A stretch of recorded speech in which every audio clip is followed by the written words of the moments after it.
J'ai toujours cru que l'amour était une danse fluide, comme celle des couples sur les berges de la Seine lors de la fête de la musique, où les accords de guitare se mêlent au rire et au verre de vin rouge.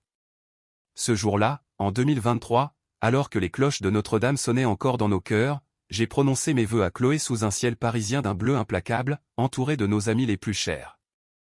Mais derrière ce voile de joie, un poison invisible s'insinuait, prêt à tout dévorer.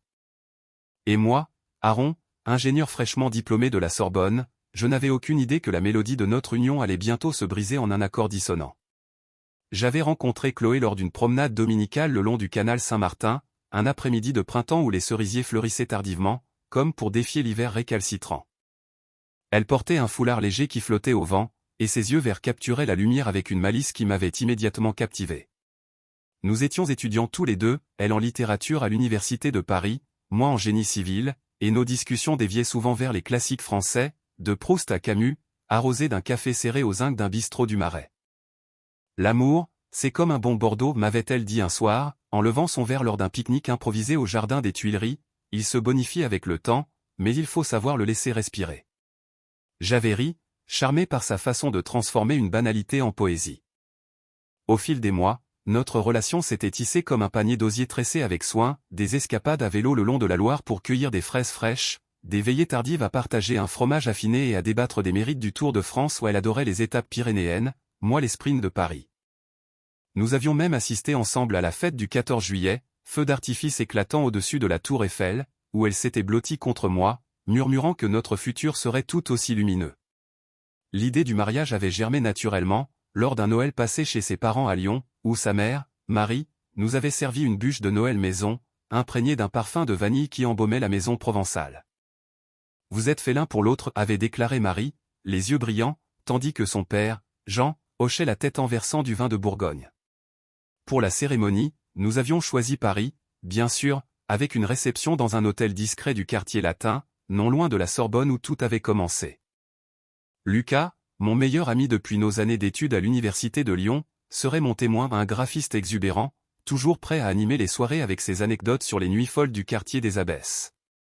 Sophie, la sœur de Chloé, et son mari Pierre complétaient le petit cercle intime, une dizaine de personnes au total, pour garder l'authenticité d'une union simple, loin des fastes ostentatoires. Les préparatifs avaient été un tourbillon joyeux, essayage de robes chez une couturière de la rue du Faubourg Saint-Honoré, dégustation de macarons chez Pierre Hermé pour le gâteau, et des invitations calligraphiées évoquant les fêtes païennes de la belle époque. Mais au fil des semaines précédant le grand jour, une ombre s'était glissée dans nos échanges. Chloé semblait distraite, ses textos plus espacés, ses regards fuyant parfois les miens lors de nos dîners au bistrot Le Procope, où nous commandions toujours une salade niçoise pour partager. C'est le stress, me disais-je, en me rappelant ces nuits blanches à réviser pour ses examens finaux. Pourtant, une intuition sournoise me taraudait, comme un arôme de vinaigre qui aigre un vin trop jeune.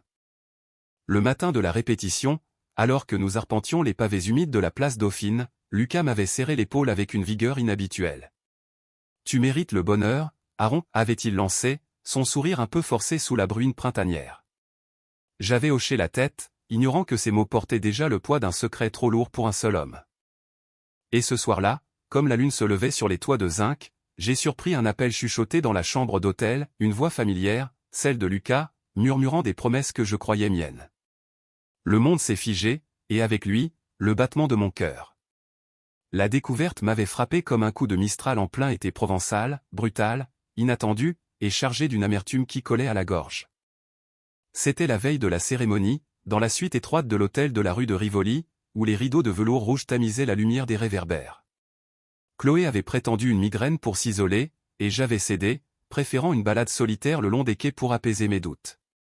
Mais en revenant plus tôt que prévu, j'avais entendu sa voix, basse et complice, au téléphone. « Demain, après la messe, on se retrouve dans la petite chapelle latérale, personne ne nous verra. » Le ton était celui des amants, pas des amis. Mon sang s'était glacé lorsque j'avais reconnu la réponse étouffée de Lucas à l'autre bout du fil. Je n'avais pas confronté qui que ce soit ce soir-là, l'horreur m'avait paralysé, comme si prononcer les mots les rendrait réels. Au lieu de cela, j'avais feint le sommeil, écoutant Chloé se glisser dans le lit avec une tendresse feinte, son bras autour de ma taille semblant soudain une chaîne. Le lendemain matin, le jour J, l'air embaumait le parfum des croissants frais livrés par la boulangerie voisine, et Paris s'éveillait sous un soleil timide qui promettait une journée parfaite. Sophie était arrivée la première, radieuse dans sa robe pastel, portant un bouquet de lavande cueilli dans le jardin familial de Lyon. « Tu es magnifique », Chloé, avait-elle lancé en l'aidant à ajuster son voile, tandis que Marie disposait les bagues sur un coussin brodé.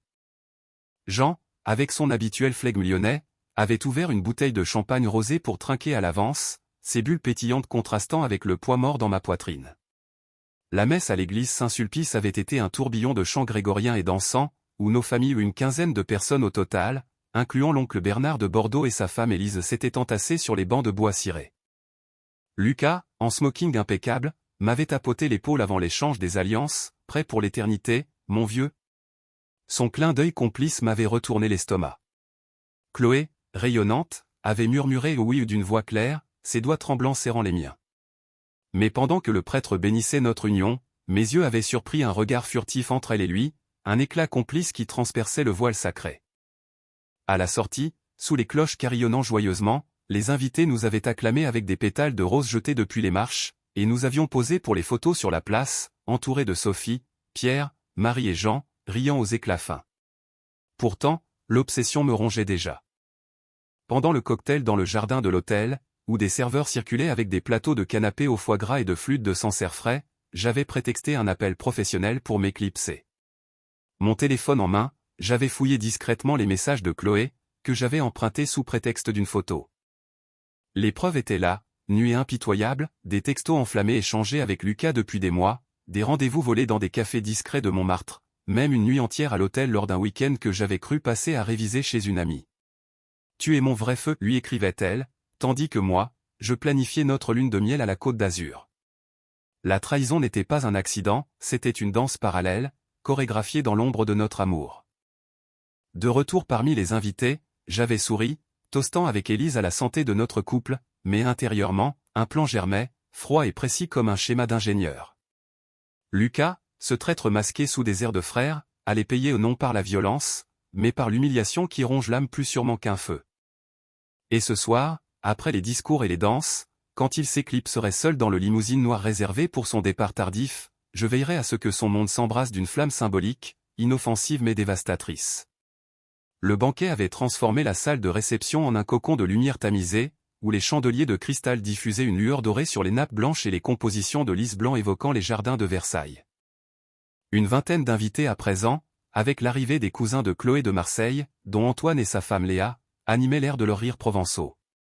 Nous avions dansé notre première valse sur un air de Piaf, La vie en rose, bien sûr, Chloé pressée contre moi, son parfum de jasmin me rappelant nos promenades nocturnes sous les platanes de la place des Vosges. « Je t'aime, Aaron » avait-elle soufflé, ignorant que ces mots sonnaient désormais comme un écho creux. Lucas, assis à la table d'honneur avec Sophie et Pierre, levait son verre avec une fausse effusion, ses yeux évitant les miens comme un voleur fuyant la lumière. Les discours avaient suivi, un rituel émouvant qui avait failli me briser. Marie, la mère de Chloé, avait pris la parole la première, sa voix chevrotante racontant comment sa fille, petite fille espiègle courant après les papillons dans les vignes de Beaujolais, avait trouvé en moi son encre. Que votre amour soit comme un bon pain au levain, solide, nourricier, et partagé chaque jour, avait-elle conclu, sous les applaudissements tièdes. Jean avait enchaîné avec une anecdote sur notre première rencontre à Lyon, lors d'une foire au vin où j'avais renversé un verre de côte rôtie sur sa chemise, transformant l'embarras en amitié durable. Puis ce fut au tour de Lucas, il s'était levé, son toast mielleux dépeignant notre amitié comme un frère de sang, forgé lors de nos soirées étudiantes à l'université de Lyon, où nous avions veillé sur des projets de fin d'études jusqu'à l'aube, café noir en main. « Aaron, tu es l'homme le plus chanceux du monde » avait-il lancé, toquant son verre contre le mien, mais ces mots me brûlaient comme de l'acide. Chloé avait rougi, son regard croisant le sien une fraction de seconde trop longtemps, et j'avais dû me retenir pour ne pas exploser là, devant tous. Au lieu de cela, j'avais souri, remerciant chacun avec une chaleur feinte, et m'étais éclipsé discrètement vers les cuisines pour préparer mon coup. En tant qu'ingénieur, j'avais toujours un couteau suisse multifonction dans ma poche, un cadeau de mon père pour mes chantiers, et un briquet jetable acheté ce matin-là dans un tabac du boulevard Saint-Germain. Le limousine de Lucas, une berline noire rutilante garée dans la cour pavée de l'hôtel, attendait sagement sous les guirlandes lumineuses. Personne ne surveillait, les invités étaient captivés par le gâteau à 7 étages, un chef-d'œuvre de crème pâtissière et de fraises gariguettes.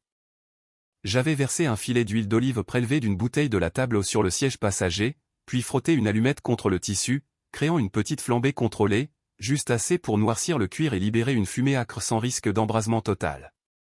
C'était symbolique, un feu qui consume sans détruire, une leçon de chimie basique apprise à la Sorbonne. En revenant, j'avais croisé Antoine, qui m'avait gratifié d'une tape amicale, à ton bonheur, cousin. J'avais hoché la tête, le cœur serré, sachant que le vrai drame n'était pas encore joué. La soirée avançait, les danses s'enchaînant sur des airs de jazz manouche, et Chloé m'entraînait sur la piste, son rire perçant le brouhaha. Mais mes pensées déviaient vers Lucas, qui s'était isolé pour un appel, probablement pour confirmer leur rendez-vous post-cérémonie. Sophie, remarquant mon air absent, m'avait tiré à l'écart près du bar, où un barman versait des kirs royaux. « Tout va bien, Aaron ? Tu sembles ailleurs. » J'avais éludé, parlant du voyage prévu à Nice, des olives et du rosé frais qui nous attendaient. Pourtant, en la voyant rejoindre Pierre pour une danse lente, j'avais ressenti une pointe de jalousie pour leur union simple, sans ombre. Bientôt, minuit approchait, et Lucas avait annoncé son départ précoce à un train matinal pour Lyon, serrant les mains avec effusion, embrassant Chloé sur les deux joues un peu trop longtemps. Le moment était venu, mon piège se refermait, et avec lui, le voile sur notre illusion collective. Minuit avait sonné comme un glas discret, les invités se dispersant en vagues joyeuses vers les taxis qui attendaient le long de la rue de Bussy, leur phare trouant la nuit parisienne. Lucas avait salué une dernière fois le groupe Marie et Jean déjà partis avec Élise et Bernard pour leur hôtel près de l'Opéra, Sophie et Pierre traînant pour une dernière danse, puis s'était dirigé vers la cour, où la limousine ronronnait doucement, son chauffeur, un homme bourru nommé Henri, tenant la portière ouverte. Chloé m'avait serré la main, murmurant « Repose-toi, mon amour, demain, c'est notre lune de miel. » Ces mots, doux comme une madeleine trempée dans du thé, masquaient le venin que je sentais encore. J'avais hoché la tête, feignant l'épuisement, et l'avais vu s'éloigner vers notre suite, son voile traînant légèrement sur les dalles. De la fenêtre du salon, j'avais observé la scène, Lucas s'engouffrant dans la voiture, agitant la main une dernière fois avant que la portière ne claque. Henri avait démarré, les pneus crissant légèrement sur les pavés humides, direction la gare de Lyon pour son prétendu train. Mais à peine avait-il tourné dans la rue de Seine que j'avais vu, à travers les rideaux, une lueur orangée jaillir du siège arrière, la flamme que j'avais allumée prenant vie sous l'effet de l'huile, libérant une fumée épaisse qui s'échappait par la vitre entr'ouverte. Un cri étouffé avait filtré, suivi du hurlement de Lucas, au feu. Arrêtez. La limousine avait pilé net, bloquant la circulation, et Henri avait bondi dehors, attrapant un extincteur du coffre pour noyer les flammes dans une mousse blanche. Les passants s'étaient attroupés, des couples rentrant de balades nocturnes sortant leur téléphone pour filmer l'incident, flash crépitant comme des étoiles filantes. Lucas était sorti en titubant, son smoking taché de suie, les cheveux ébouriffés et le visage blême sous les lampadaires. « C'est rien, juste un mégot mal éteint, » balbutiait-il au curieux, mais sa voix tremblait, trahissant la panique. Henri, furieux, inspectait les dégâts, le siège arrière carbonisé, une odeur âcre de cuir brûlé emplissant l'air. Bientôt, une patrouille de police était arrivée aux routines pour un tel remue-ménage en plein centre, et les agents avaient interrogé Lucas sur place, notant son nom, son adresse à Montmartre, et les circonstances. « Vous étiez seul, monsieur ? Pas de passagère oubliée ?» avait demandé l'un d'eux, un jeune brigadier au ton suspicieux. Lucas avait nié, mais ses yeux fuyants avaient trahi son malaise. Parmi la foule, un couple avait reconnu le témoin d'une noce récente. « C'est le gars de la grande fête à l'hôtel, non ?» Et les murmures s'étaient propagés comme une traînée de poudre, un scandale le soir de la mariée. Qu'est-ce qu'il fichait là-dedans? J'avais attendu, tapi dans l'ombre de la fenêtre, que le chaos s'amplifie. Mon plan n'était pas de blesser physiquement, non, c'était une leçon d'ingénieur, une réaction en chaîne psychologique. En fouillant plutôt les messages, j'avais vu les preuves de leur liaison, y compris une photo compromettante envoyée par Chloé ce soir-là, juste avant la messe. Avec un compte anonyme sur les réseaux, j'avais posté un lien vers ces captures floutées pour éviter le pire, mais assez clair pour insinuer la trahison, taguant subtilement Lucas et mentionnant la noce parisienne. Les premières réactions avaient fusé en direct, des invités encore connectés, comme Antoine repostant avec un « qu'est-ce que c'est que ce cirque ?» et Sophie liquant par erreur avant de supprimer. Lucas, téléphone en main au milieu de la rue, avait vu les notifications affluer, son visage se décomposant comme un château de sable sous la marée. La police avait dispersé la foule, mais le mal était fait, des vidéos de l'incident circulaient déjà, liant son nom à un feu mystérieux sur fond de rumeurs adultères. Et tandis que la limousine repartait, boitant vers un garage de la rue de Vaugirard, je sentais une étrange paix m'envahir, pas de la joie, mais une libération amère. Le lendemain matin, le soleil filtrait à travers les volets de notre suite donnant sur la Seine, portant avec lui l'odeur du pain frais des halles voisines. Chloé s'était réveillée en premier, fredonnant un air de Brassens tout en préparant le café, comme si la nuit n'avait pas porté trace de tempête. Quelle soirée magique, avait-elle dit en me tendant une tasse fumante, ses cheveux en désordre encadrant un sourire innocent. J'avais acquiescé, sirotant le breuvage noir, mais mon esprit vagabondait vers les échos du scandale qui devait déjà bourdonner dans les groupes de famille sur WhatsApp. Nous avions prévu de partir pour Nice en train, le TGV de 10 heures depuis la gare de Lyon, mais une intuition m'avait poussé à vérifier mon téléphone, des messages de Sophie, paniquée. Aaron, tu as vu pour Lucas? C'est partout. Et un appel manqué de Jean, sa voix grave sur la messagerie, appelle-moi, fiston, il y a du grabuge. Nous avions pris le petit déjeuner en terrasse, croissants croustillants et confiture de figues, ignorant délibérément les vibrations incessantes de nos portables. Mais Chloé avait fini par craquer, consultant les réseaux, les posts anonymes avaient explosé, relayés par des amis communs, avec des commentaires assassins, le témoin qui met le feu à la fête, littéralement. Et des captures d'écran de l'incident filmées par des passants. Son visage avait pâli, les miettes de son croissant tombant oubliées sur la nappe. C'est quoi ce délire? Lucas va mal? Avait-elle balbutié, mais ses yeux trahissaient une peur plus profonde, celle d'être éclaboussée. J'avais feint la surprise, posant ma main sur la sienne, peut-être un accident bête, on en saura plus à la gare. Intérieurement, je savourais le retournement, leur secret, si bien gardé dans l'ombre des cafés de Belleville, jaillissait maintenant au grand jour, empoisonnant leur complicité. Le trajet en métro vers la gare avait été tendu, les quais bondés de Parisiens pressés portant des sacs de provisions pour le week-end, l'air chargé d'une odeur de métal chaud. Chloé serrait son sac contre elle, jetant des regards furtifs à son écran, où un message de Lucas clignotait, tout est foutu. On parle? Elle l'avait effacé d'un geste vif, mais trop tard, j'avais vu l'hésitation dans ses doigts. À la gare, sous les verrières immenses baignant de lumière, nous avions croisé par hasard Antoine et Léa, en partance pour Marseille. Aaron. Chloé. Vous avez entendu pour ton témoin? Avait lancé Antoine, son accent chantant masquant à peine l'excitation. Léa avait ajouté, plus discrète, des rumeurs folles circulent, une liaison, un feu suspect. C'est dingue pour une noce. Chloé avait rougi, bredouillant une excuse sur le quai, tandis que je hochais la tête, compatissant, les amis, parfois, cachent bien leur jeu, leur train parti, nous avions monté dans le nôtre, s'installant en première classe avec des sièges moelleux et un service de journaux frais. Le TGV filait à vive allure, paysage défilant en banlieue grise cédant aux champs de blé doré, mais le silence entre nous pesait comme un orage à venir. Chloé avait tenté de ranimer la conversation, parlant de nos plans à Nice, balade sur la promenade des Anglais, dîner de bouillabaisse dans des criques cachées. Mais ces mots sonnaient faux, et bientôt, les larmes avaient coulé. Aaron, j'ai fait une erreur. Lucas et moi, c'était avant, un moment de faiblesse. Les aveux avaient jailli en cascade, entre deux soubresauts du train, leur rendez-vous volé lors de la préparation de la robe à la rue Saint-Honoré, une nuit à l'hôtel après une soirée arrosée de pastis chez des amis marseillais. Elle suppliait, promettant un nouveau départ, mais je l'écoutais, distant, comme un spectateur d'une pièce déjà jouée. Pourquoi ne pas m'avoir dit? Avais-je murmuré, et sa réponse pour ne pas te blesser avait scellé son sort. Le train ralentissait vers Avignon, et avec lui, mon pardon s'évaporait, la revanche n'était pas finie, juste en suspens, attendant le bon aiguillage. À Nice, l'air salin de la Méditerranée nous avait enveloppés comme un baume trompeur, le soleil de juin dardant ses rayons sur les palmiers de la promenade.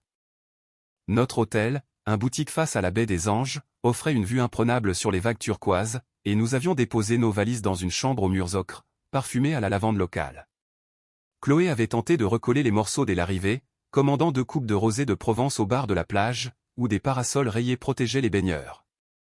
Oublions tout, Aaron, recommençons ici, comme au premier jour, avait-elle plaidé, sa main sur la mienne, tiède contre le sable chaud.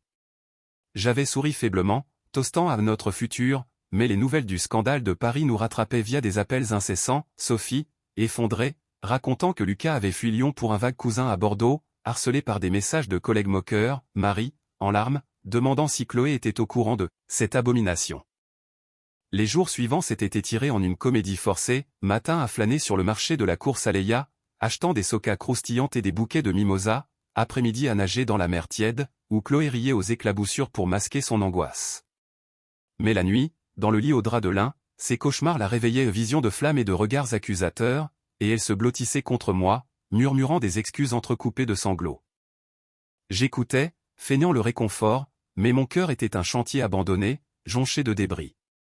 Un soir, lors d'un dîner sur une terrasse surplombant la baie aux fruits de mer frais arrosés d'un bel lait blanc, elle avait tout avoué. L'affaire avait commencé 6 mois plus tôt, lors d'une fête de la musique à Lyon, où Lucas l'avait invitée à danser sous les étoiles, un verre de kir à la main.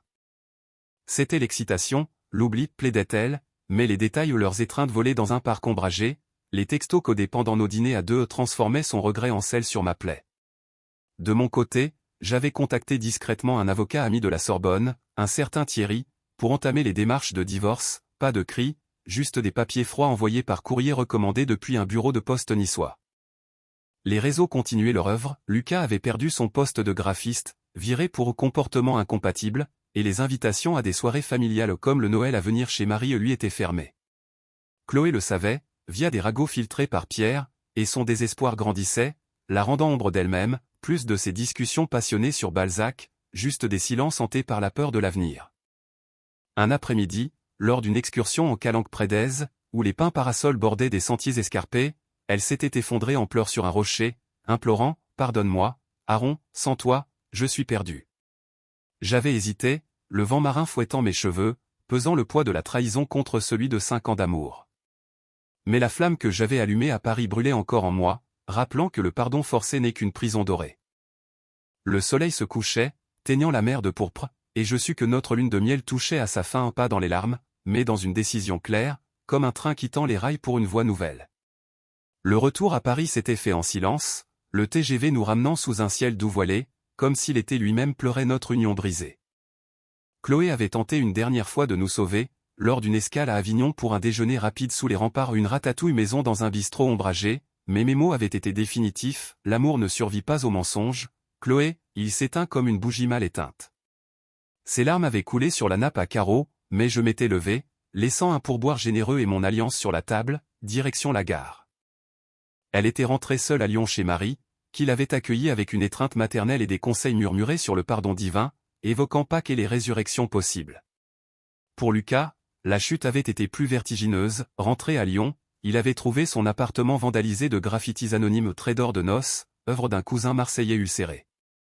Son cercle d'amis s'était rétréci comme une peau de chagrin, les invitations aux barbecues estivaux remplacées par des silences coupants, et son CV, jadis brillant, rejeté par des agences parisiennes hantées par les rumeurs. Il avait tenté de me contacter, un message larmoyant, « Pardon, frère, c'était une folie passagère », mais je l'avais bloqué, préférant le laisser mariner dans son humiliation publique, où chaque like sur les posts scandaleux était un clou de plus. Sophie et Pierre, au milieu, avaient navigué le naufrage avec diplomatie, nous invitant séparément à des dîners neutres, mais les fêtes familiales comme le 14 juillet suivant portaient désormais l'ombre de ceux été maudits. De mon côté, j'avais repris le fil à Paris, me plongeant dans un nouveau projet à la Sorbonne, la rénovation d'un pont sur la Marne, où le métal et le béton offraient une solidité que les cœurs humains semblaient manquer. Les mois avaient passé, automne apportant ses feuilles rousses sur les boulevards, et j'avais croisé Chloé par hasard lors d'une expo au Louvre, elle, amaigrie, avec un nouveau foulard, murmurant un « prends soin de toi » avant de s'éloigner dans la foule. Lucas, lui, avait émigré à Bordeaux pour un job modeste, loin des lumières de Lyon, son exubérance fanée comme un Tour de France sans étape victorieuse. Ma revanche n'avait pas été un triomphe bruyant, mais une équation équilibrée, leur passion illicite transformée en cendre sociale, sans une goutte de sang versée. Aujourd'hui, en 2025, je marche seul le long du canal Saint-Martin, un café à la main, et si l'amour semble parfois une danse risquée, je sais au moins les pas pour éviter les faux frères. La vie, comme un bon vin, se bonifie des leçons amères et la mienne, enfin, respire librement.